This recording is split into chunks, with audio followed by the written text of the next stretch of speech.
Hello there, welcome to the Sunday Show. I'm Martin Geisler. It has been another bruising week for the Scottish Government and for the Scottish Greens in particular.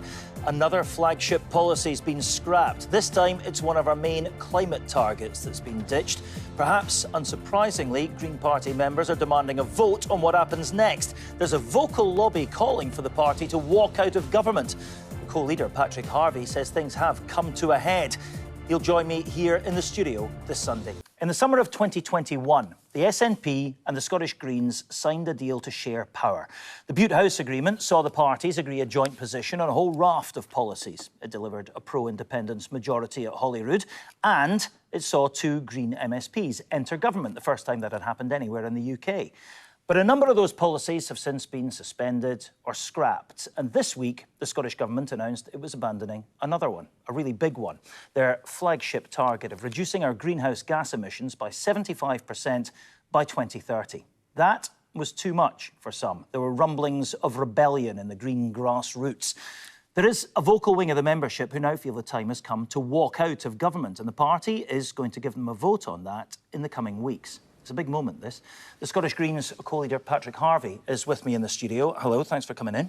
Not at all. I should say, actually, a lot of politicians in this situation might not have put themselves up for interview, so thank you very much indeed for doing that. Let me ask you first, when was this proposal, this ditching of this policy, first put to you as a minister? Well, it's been clear for a long time now that Scotland is not on track to meet that target. Most recently, in March, the UK Climate Change Committee, that's the independent advisory body to both UK and Scottish governments, published another report saying that that target is no longer credible. So it's been very clear, and I think a lot of people following climate policy closely in Scotland have been conscious of that as well. And I think the incredibly difficult moment that this is requires us, first of all, to tell the truth. Telling the truth about climate is absolutely critical. And the truth is that while for a long time some people have been happy to describe Scotland as a world leader or have self-congratulatory speeches about setting targets, we are not where we should be. We're years behind where we should be on climate, on actually taking the actions necessary to reduce emissions, because targets don't reduce emissions. Targets are supposed to focus our mind on the actions that achieve that. And since the first climate targets were set 15 years ago, I remember making a speech in that final debate on the first Climate Act saying these targets will be missed if we don't see transformational change on transport, on land use, on agriculture, on the way we heat our homes and buildings, and more. And for far too many years since then, I can remember so many debates when Greens have been on our own arguing for those transformational changes, especially on something like transport policy, and other parties who voted for the targets voting against the action. That's the reason that we're now in the place that we are, of saying the 2030 target isn't credible as it stands. The UK Climate Change Committee have been clear about that. It would mean halving Scotland's emissions in just over 5 years. Scotland has halved its emissions in about 34 years since the 1990 baseline. We've halved emissions. Right. Most of that has come from electricity. Okay. Other sectors haven't seen the emissions reductions that are necessary. It's been a succession of failures all along the way. And interesting, terminology there. You're talking about self-congratulatory announcements about targets and so on. This is the fault of the SNP, then, your partners in government, is it? I think it's the fault of every political party. We all need to share that. And, as Greens, we need to reflect as well. I think, every political party, and I think the NGOs as well, ever since 2009, that first act, we have placed all of the emphasis on the targets, and far too many people have not been focused on the actions. This is the moment, and I said this 2 weeks ago at our party conference, about half of my speech was about this situation, that the 2030 target was now out of reach, and what are we going to do? Scotland needs a climate reset. Targets are important. Targets really, really matter, but they matter if we use them to focus our minds on the action. They don't matter if you miss 8 out of 12 of them, right? Yeah, this is the moment where we have to shift our focus onto the accelerated programme of action. But you're decelerating the programme of action, aren't you? Because you're admitting that by 2030 you won't be as far as you want to do. Absolutely the opposite. We're telling the truth about the fact that Scotland is behind where it should be, and that 2030 target, according to the experts, is now out of reach. There is no policy package that you can put together that will get you to 2030 the 75% reduction by 2030. That is not a reason to slow down. That is a reason to accelerate. And since the House Agreement, we're accelerating climate action. You have seen transformational changes on transport, on heat in buildings, and more announced this week on things like agriculture. And that is the thing that we have to do. I want to get into that stuff. Action now. But let me ask you some very specific questions first. I'll get back to my opening question. When was this proposal first put to you? Which proposal? Sorry. The proposal to scrap the 2030 target. When did you first get wind of the fact that was going to become policy? Well, it's been very clear, I think, particularly 2 months ago when the UK Climate Change Committee published that report. Yes, it was very but when clear was it first discussed to you? Back then, 2 months ago? I mean, and did you put it to your colleagues, your Green colleagues in Holyrood at the time? The government has been discussing what to do about this situation for, not just months, but years. Every time, long before the Greens were in government, climate targets were being missed. There was that debate about what are we going to do to accelerate action. So as a Green Minister... There hasn't been enough over that long track record. When something like this comes up, that's obviously going to be very unpopular within your party, do you go to your group at Holyrood and say this is going to happen, what are we going to do about it? Are we on board with this? You didn't go to your membership, we know that, because they're now furious about it. Do you understand their anger? I do, and I share it. There's been extensive discussion... You share the anger of a policy that you've agreed to scrap? I share the anger about the situation that Scotland is in, that we are years behind where we should be. And, this is a moment it's critical for the future of climate policy in Scotland, which is, the reason Greens are in politics in the first place. It's critical to the future of our party as well. And over the next few weeks, we have probably the most important decision to make that we've ever had to make about the future of our party. And I want to make sure that we're all listening to each other over those few weeks and making sure that we genuinely understand and share not just the sense of urgency and the deep disappointment and anger about the fact that Scotland is not on track at the moment, but a focus and determination on action. And my worry is that if we walked away at this point, we would decelerate climate action. We would see the hand strengthened of the likes of Fergus Ewing, backbencher in the SNP now, who's constantly popping up and having a go at environmental policy and urging the government to slow down. So you're advocating staying in government? Just last week, others in Scotland were advocating that the government should slow down on the policy, on the action. That is absolutely the wrong thing to do. And I think if we walked away, there's a real danger that that might be the result. But you're already too slow in government. You haven't achieved what you need to in government. Government's not working for you. Let me remind you, by the way, the Climate Change Committee advice was 65% emission reduction by 2030 was a realistic policy. The Scottish Parliament went for 75. You wanted 85. You failed on the 75. 65% was probably more realistic. You haven't achieved what you wanted to do in government. What's the point of staying in?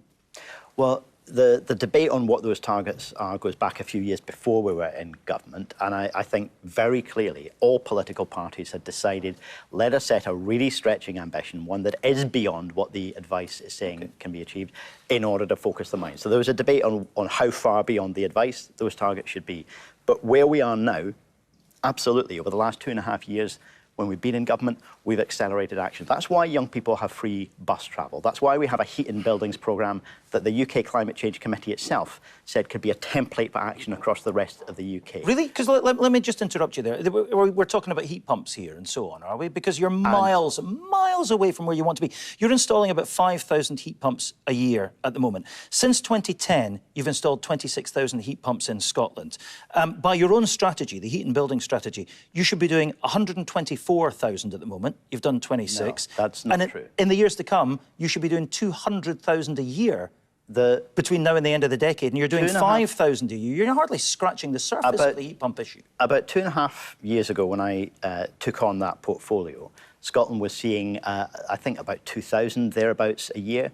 We're now up to 6 or 7. This is about acceleration of something that was marginal. In the next few years. We need to be into the hundreds of thousands by the end of this decade. You're at 6. By the end of this decade. Yeah, and the acceleration is happening every year. That's why, for example, just this year, we published the New Build Heat Standard, which means that new buildings, new housing developments, have to have clean heating from the outset. That will in itself not only massively increase the number of installations, it will also stimulate the innovation, the skills, the supply chain, the capacity that means we can continue to accelerate. That number needs to keep going up and up and up in order to get to where we need to be. That's not just happening in Scotland.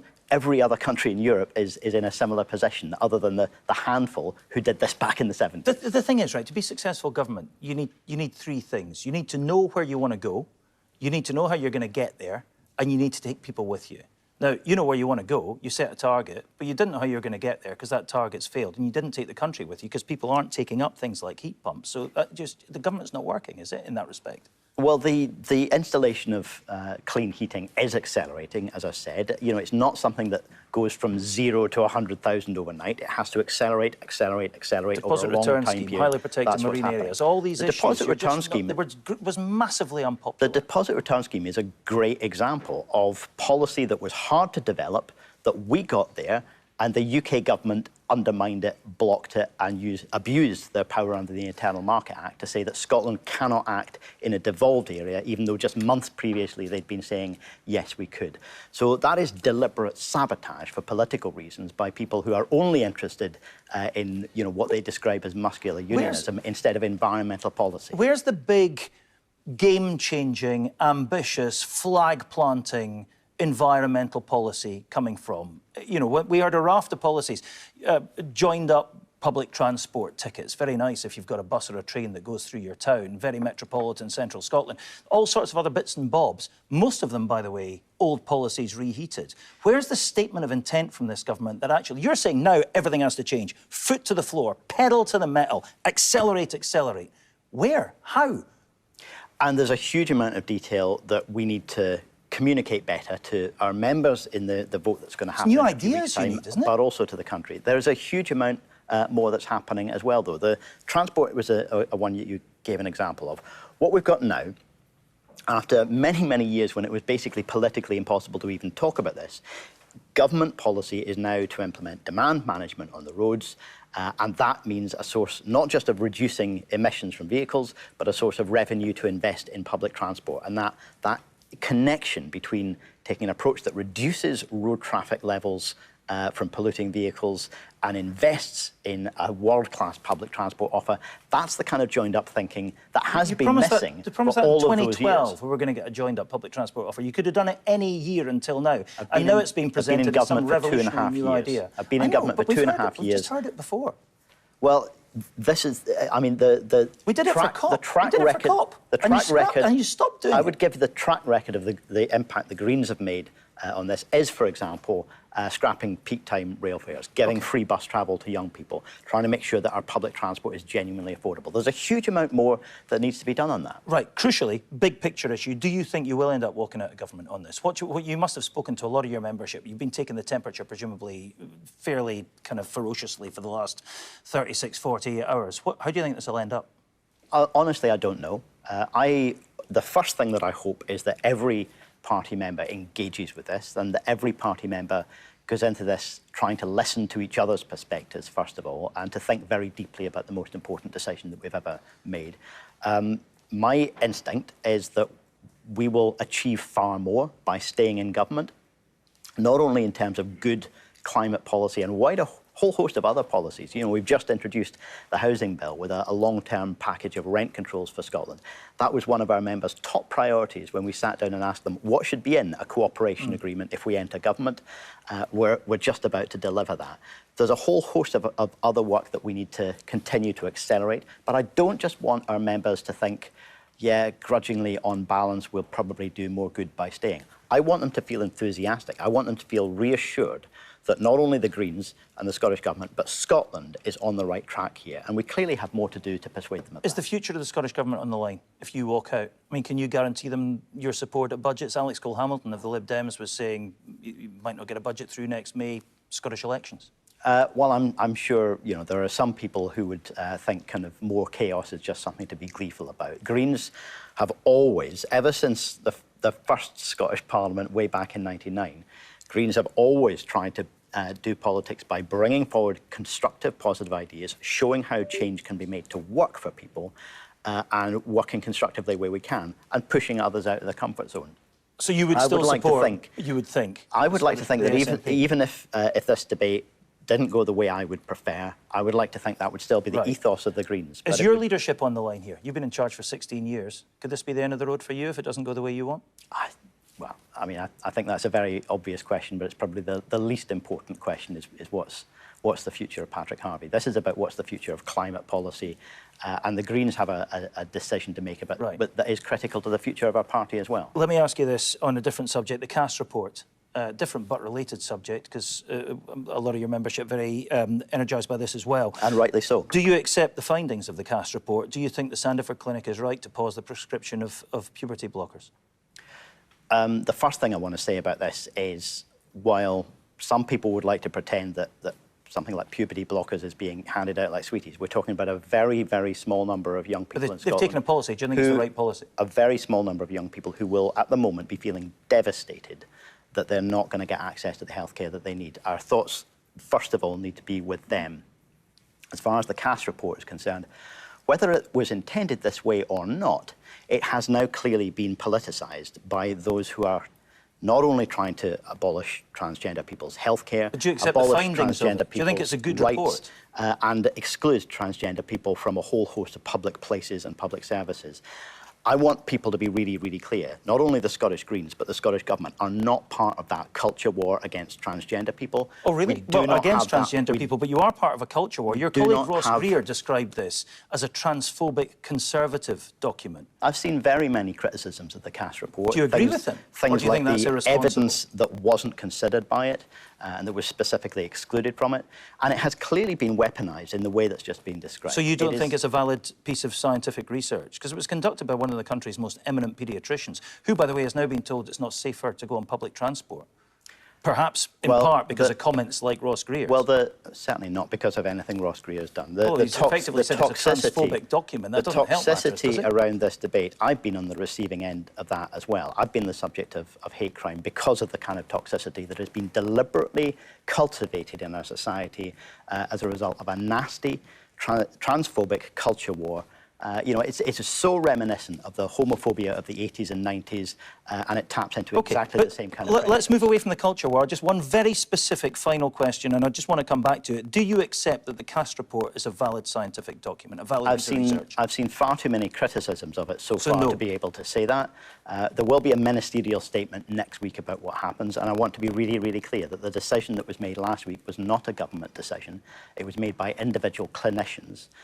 And if they need more evidence that what is best practice around the world, and has been the case for a long time, can continue, then we need to work with them to make sure that that evidence is there. They've made that decision sometime before this report was published, we hear as well. They just took a few weeks to instruct the patients. But anyway, look, Patrick Harvey, so much more we could talk about. We're out of time, but there'll be plenty more to talk about, I'm sure, in the weeks ahead. When is this vote going to happen, by the way? A date hasn't been set. I think we're expecting something in the ballpark of late May. There's kind of constitutional processes. Do you think there's a chance the SNP will scrap the Butte House agreement between now and then? Well, I think they would be making a mistake if they did. Humza Yousaf has signalled the opposite intention. He seems to want the agreement to continue. I mean, you know, beyond the specific policies, I think it's really important that you have political parties that are willing to reach for their common ground and try to achieve more together than they could by just slinging mud at each other. That's the kind of politics of division that I think causes a huge amount of harm in our society. All right. Well, Patrick Harvey, once again, thank you very much indeed for coming in and answering some questions today. We will see you again, no doubt, very soon. Thank you.